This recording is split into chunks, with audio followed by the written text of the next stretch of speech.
Once a boy enrolled in a school that had a unique rule. Every student had to meditate before class. The boy wasn't aware of this rule at the time of his admission. On his first day, the teacher informed him that he too must meditate for 30 minutes each morning. The boy tried, but within just 2 minutes, he got frustrated by the noise around him, opened his eyes, and stood up angrily. The teachers calmly asked him to try again, and he did, but the same thing happened.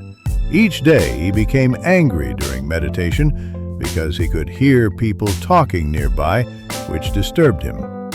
After 3 days, he approached the teacher and explained his problem, requesting that others be told to stay silent during meditation because the distractions made him so angry he felt like hitting someone.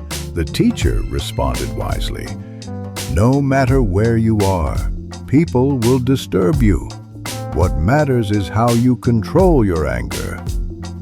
However, seeing the boy struggle, the teacher suggested he try meditating by the river where it would be quieter. The next day, the boy went to the river, but even there he was disturbed, this time by a man walking with his dog. This continued for 3 days until the boy thought, What if I meditate in the middle of the river? No one will bother me there. so he took a boat and rowed to the center of the river. It worked. Day after day, he meditated peacefully without interruption.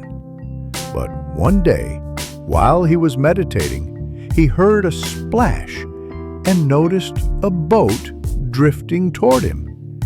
He shouted at the boat not to come closer, but it kept moving until it bumped into his boat.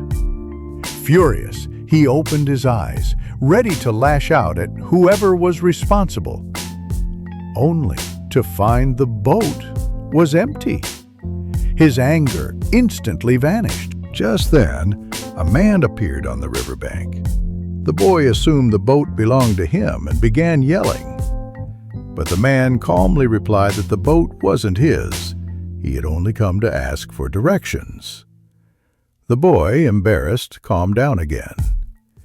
Curious, he took the boat back to shore, hoping to find its owner to vent his anger.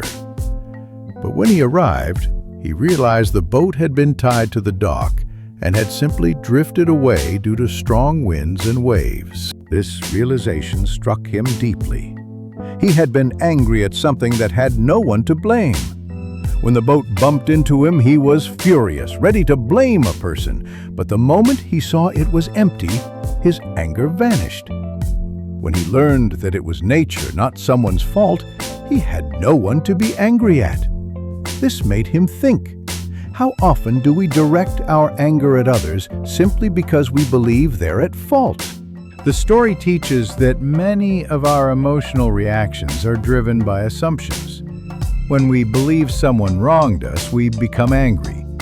But if we pause and imagine that it may have been unintentional, or even a natural occurrence, our anger can dissolve. If we could treat every provocation like an empty boat, we would spare ourselves much unnecessary suffering. Anger, if uncontrolled, can turn a person into something less than human, like an animal driven by impulse.